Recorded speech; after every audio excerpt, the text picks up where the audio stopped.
Why, hello there, ladies and gentlemen, boys and girls, children of all ages. My name is DB333 and welcome back to Hearts of Iron 4, Kaiserreich as Romania. Now, a little different from what we've been doing before because I actually am not playing this live right now. I'm doing this offline on my YouTube. Well, it's going on my YouTube, obviously. This isn't going on Twitch or anything. I'm just kind of keeping it offline. And that's because I haven't really had the time or energy to stream right now, very lately. And so as a result, I just kind of wanted to get a few recordings up, finish them up as best as I can, and then get ready for a bit of a break that I might be taking. I might still do a bit of YouTube here and there, but I don't know how much. So yeah, preparing for that. So I figured we'll go ahead and get going on some offline stuff so I can have that uploading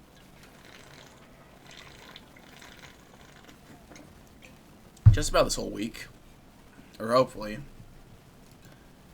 And yeah, we'll just kind of go from there, I think. So it's the military factory. We got to put to stuff. We'll do some support equipment. We'll just put towards support equipment or planes. We'll do planes. Well, it doesn't matter because we can't really trade for shit right now. We're not. Does it want to deliver any of?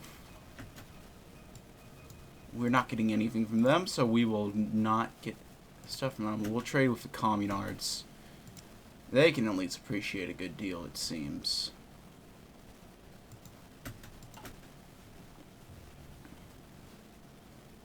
And let's see, in the last video we had the coup, and we have Mikhail in charge now. And so we're kind of just preparing for elections, I think, at this point. So yeah.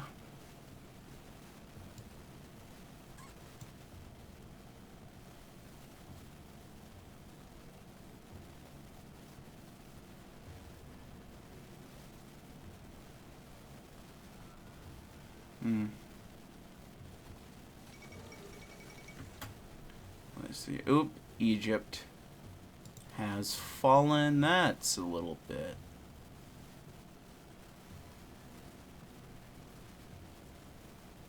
Yeah.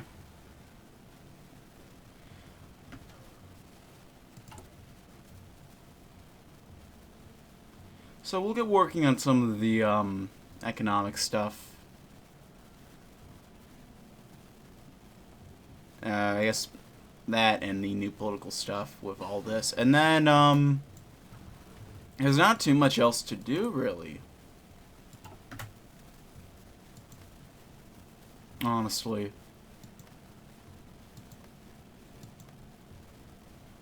I mean, we got thick Poland, which we kind of indirectly indirectly created, which is fun. And the communards are doing very, very well. If I'm not mistaken, I remember everyone on my Twitch was saying that they were gonna fucking flop this game, and we see how that turned out. With the finalization of national unification process, the once prevalent revanchist zeal that used to be powerful enough to propel the relatively little-known Iron Guard into power at the start of the 1930s has begun to weaken, aided along by the sustained losses of the past World War and the Austrian conflict and the perceived righting of the unjust treaty. Revanchism has begun on a steady decline within Romania, as priorities begin to shift from obtaining claimed territory to consolidating what is already owned. Though the flame of nationalism is still ablaze, it appears that the desire for expansionism has finally been sated. Even nationalistic parties have begun to shift their rhetoric appropriately, although some say this will lead to a decline in Iron Guard popularity as one of its main wellsprings of support has dried up. Well, we have seen enough. We're satisfied. There is no support for the Guard anymore.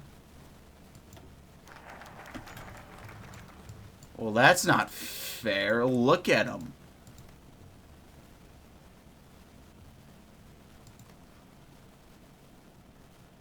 They're not going to be able to do shit.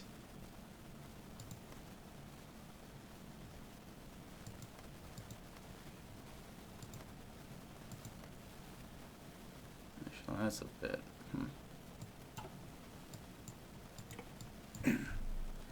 Well, with the dust settled, King Makai's military government has made it true to their promises and reorganized the country's first re-election in some years. While many return the fear of a return of a Legion of Power, the National Liberal Party has enthusiastically campaigned as Romania's only hope to secure democracy once more. Constantine Angelescu is currently leading the party, focusing on a program of economic development and self-reliance, and securing the democratization of the country. On the far right, the Legion of the Archangel Michael, commonly known as the Iron Guard, gathers their strength one more time despite their recent troubles. Should they succeed, they would gain a popular mandate that may just put life back into their movement. Failure, however, would likely mean the collapse of the movement altogether. The National Peasants' Party, under Iuliu Maniu, stands firm as a principled alternative to the PNL. Leading a strong centrist campaign, Maniu hopes to achieve a wide base of support in Parliament through compromise in order to push for moderate reforms and the improvement of living conditions in rural areas.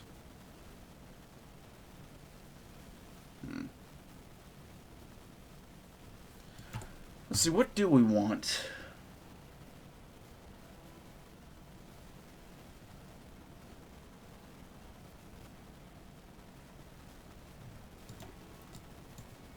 I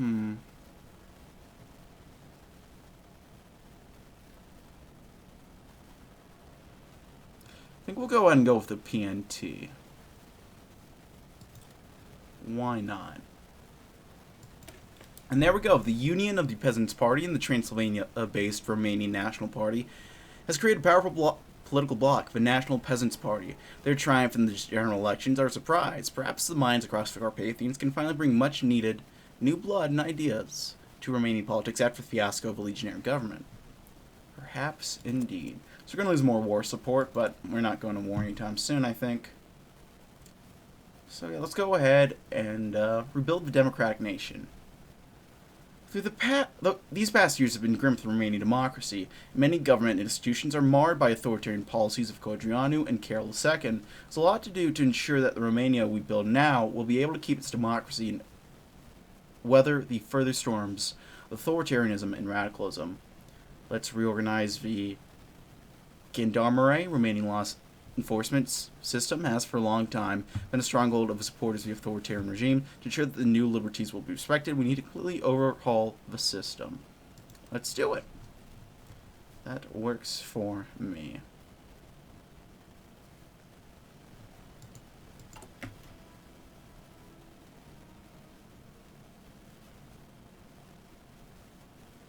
Well, so it begins.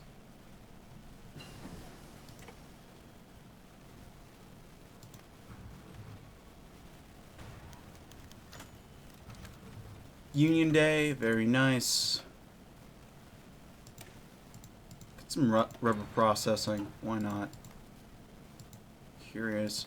We do finally have something other than oil in our country. We actually have a bit of steel and some aluminum. Is that aluminum? Yeah, aluminum. So that's nice to see. You know, we're not just fucking drowning in our oil and nothing else. But,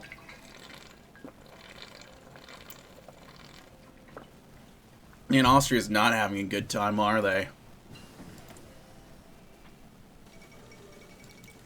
Cairo's fallen. I guess Greece is getting ready to fall soon, too. That's not gonna be fun. You should have stayed in the Belgrade Pact, bitches.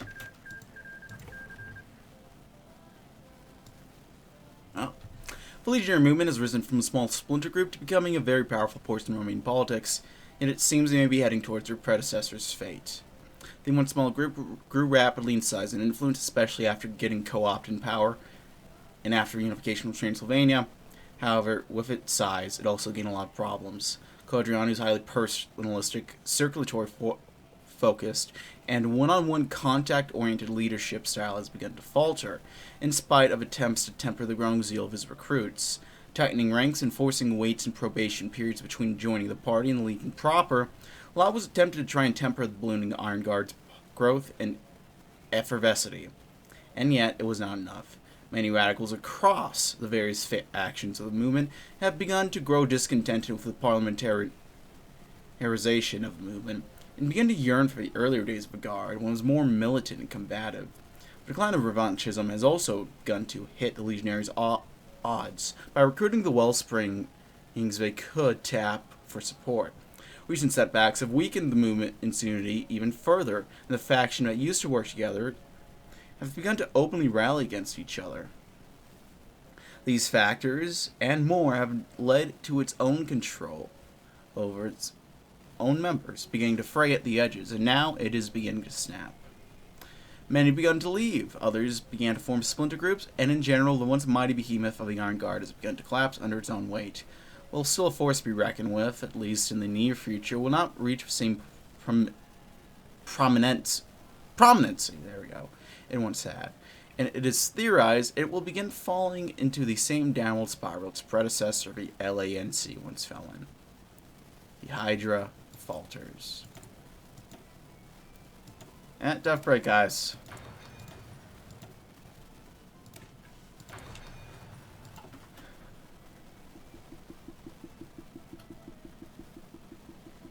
Yeah, the Entente's not having a very good go of it right now.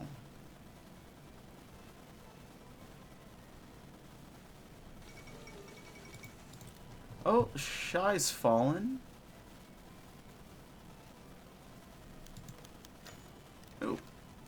Shortly after King Mai's coup, old General Nicolae Radescu returned to active service. Radescu is a decorated cavalry veteran of both the Second Balkan War and the Weltkrieg. His return to active service is seen as a symbolic act to honor the young king. He was a close adjunct of the late King Ferdinand, a military attaché in London, but Carol II's commercialization of military life had led to his resignation from active service. He was monitored closely by the Royal Camarilla, as Radescu spoke openly against Carol II on many occasions and was known to participate in far-right rallies. Now that Carol II he resented has been ousted from power, he's offered his services to his fatherland once more. It's good to have him back.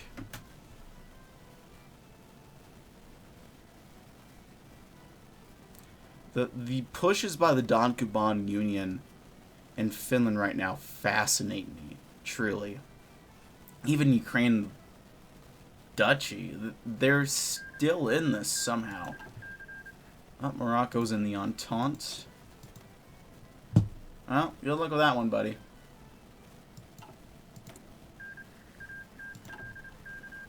And then...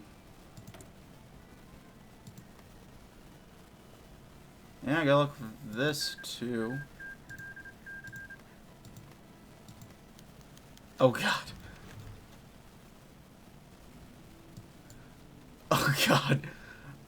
I can't believe I just noticed this Ukraine owns Chile, guys. Oh, no. Oh, God. Oh. Oh.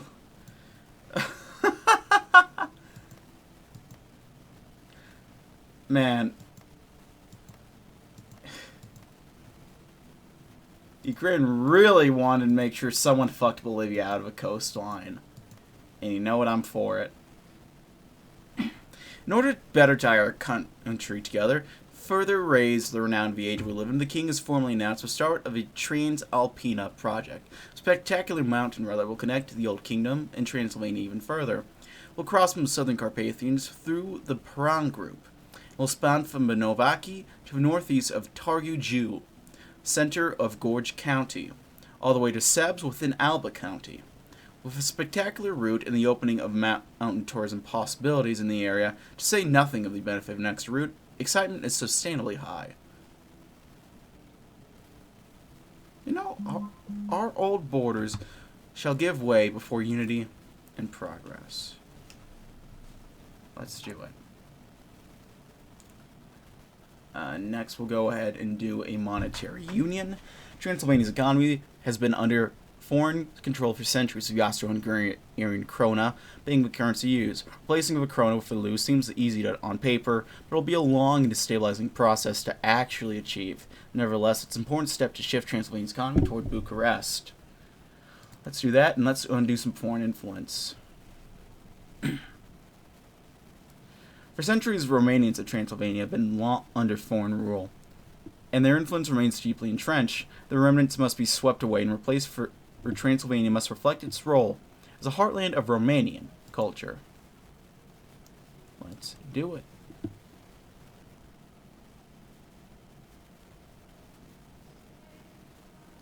Get in there, slowly but surely. In fact, I think with both of these, we will be able to get working on integrating them, actually, which will be very nice.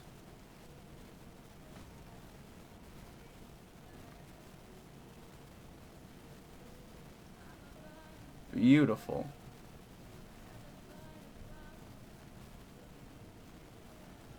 And, well, Egypt's out. So the rest of the pact probably is not long for this world. The Germans are, yeah.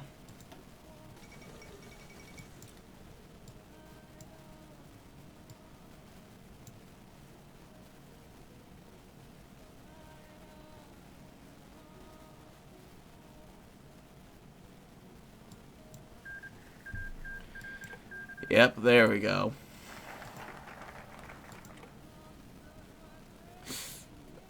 Yeah, there goes Greece. Well,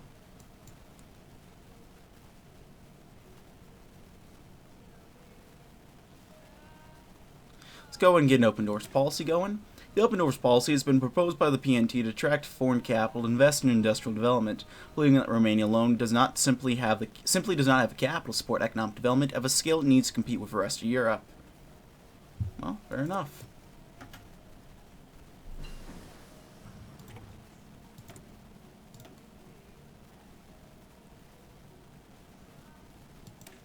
Let's get dispersed industry going.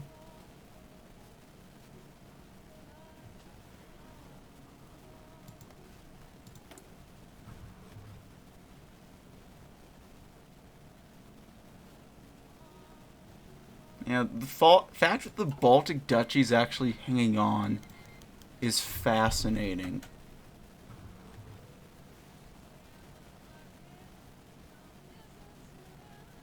Long live the king, long live Romania. And long live that extra bit of political power. Ooh. Let's do agrarian debt forgiveness. Get some extra support for our factions in the parliament, the political process.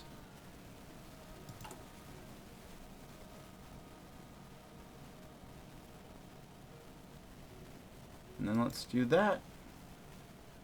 Let's do some electoral reform.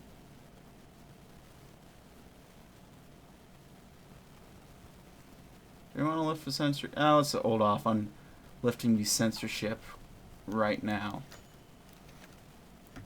Ooh. General Constantine Tobescu fled the country after Codreanu's ascension, as he could not accept serving under the young guard he opposed, even if his beliefs weren't completely opposed to them. Tobescu's a veteran of the Weltkrieg, but he's best known for his long career in Romanian gendarmerie, commanding the Gendarmerie Inspectorate of Bucharest in the early 1930s. Now that legionnaires have been ousted from power, Tobescu was once again offered his service to the fatherland. Welcome back, General Inspector.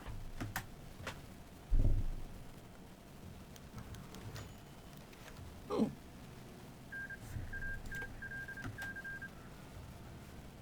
The eminent professor and sociologist Dmitry Gusti has added yet another success to his career recently with the publication of the first volume of his news project, the Encyclopedia of Romania, coordinated by him and contributed to by various high-ranking Romanian intellectuals like Nicolae Iorga and Constantine Radulescu-Mortru. Under the patronage of His Majesty King Carol II, the Encyclopedia is planned to encompass a great host of subjects relating to related to Romania will be organized into 3 sections and 6 volumes. The first section contains the first 2 volumes, of which the first one, The State, concerns itself with the state and encompasses the country's history, geography, political system, and more. The planned second one will focus on the administrative divisions. The second section will encompass volumes 3 and 4, concerning themselves with the national economy and transports, circulation, and commerce, respectively. Whereas the third section, encompassing volumes 5 and 6, will focus itself on national culture and cultural institutions and personalities of note, respectively. A project long in the making, aided along by collaborators across the Carpathians, and fortuitously finished after the unification, stands as a testament to the dedication of Professor Giuzzi to his craft and to his country. The next 5 volumes are slated for publication in the following years, further solidifying the legacy of him and his many collaborators to the scientific heritage of Romania. An ambitious yet commendable initiative. Interesting.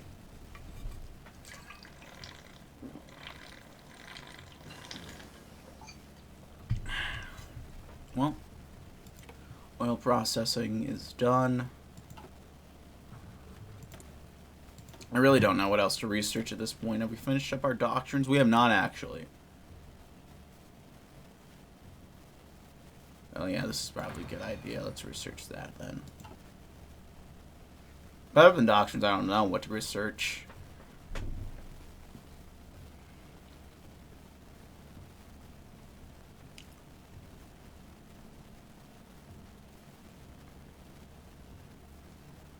They might actually capitulate Lithuania, which would be interesting.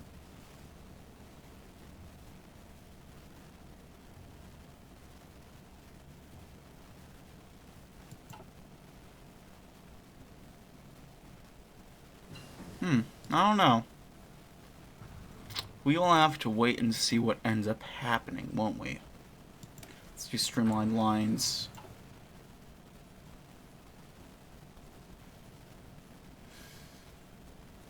Yeah, Portugal is not having a good time.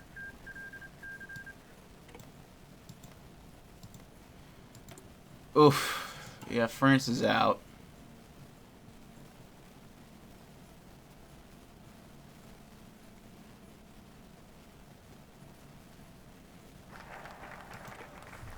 Got the open doors policy down at least, which is nice.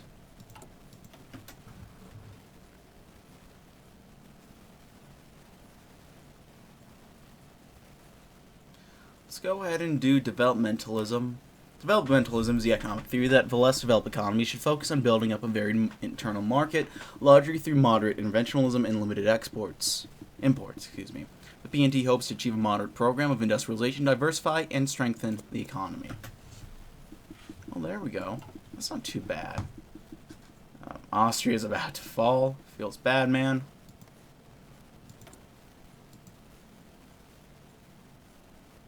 It's weird because I think they have a bunch of troops over here. They're just not doing anything with them, I guess. Yeah, there goes with Cindy's.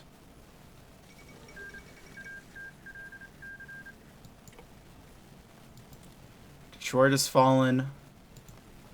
Oh, this is actually going to be interesting between, because the U.S. has actually made an okay comeback at this point. Although, the Canadians took Buffalo and Rochester out of New York. They still got Minnesota.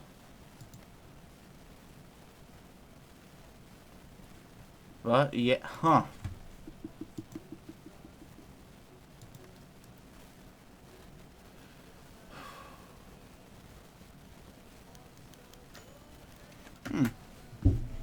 Even though the women already received a right to vote in local elections under certain conditions years ago, there's been a growing support for the idea of women's suffrage being universalized, primarily among the urban populace of a nation, where the support of the idea is strongest. The king has shown himself to be receptive to the idea as well. If we enact it now, we may capture a significant portion of its new demographic.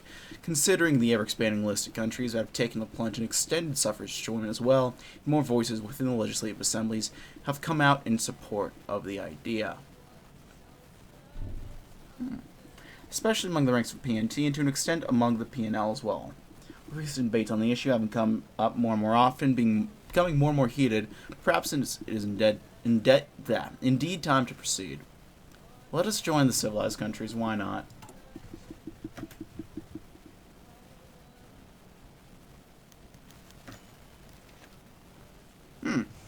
With the remaining seizure of Transylvania, many companies located within the area's borders had to reprofile themselves to adapt to the new reality. The Marta factory of Arad is no exception. Created in 1909, a subsidiary of Austro-Daimler, initially producing licensed Westinghouse cars, the factory grew to become a developing force in the area alongside Johann Weitzer's locomotive and wagon company. In spite of difficulties caused by the outbreak of Weltkrieg, during which the Marta factory had ceased production, the two continued onwards. However, remaining acquisition of Transylvania, the future of the two became uncertain. Cut off from the old markets and having a bear with land's new rulers, the two factories decided to move along with the times, maintaining the Weitzer Society's focus on rolling stock while Marta began to take a more junior role. The two entities merged in order to more efficiently fulfill their niche within the new order, taking on a new entity. Welcome, Astra Arad. With that, I'm going to end this video, boys. Thanks as always for watching. If you like this video, leave a like. If not, feel free to dislike. If you want to see more of this content in the future, hit the sub button for more uploads every weekday, as well as occasionally Saturdays. Well, mostly every week. What? Oh, there's still, I haven't officially, never mind. Yeah, if you have any comments, feedback, concern, leave in the comment section below. I read all the comments I get, and I appreciate any all feedback you might have for me. If you want to chat, play games, anything sort, check out my Discord. If you want to send me bucks money, I have a Patreon. If you want to see me do sort of stuff live, I have a Twitch. I'll put your chat down in the description box below. That's really it for now, boys. Thanks as always for watching, and I'll see you guys next time. Bye-bye.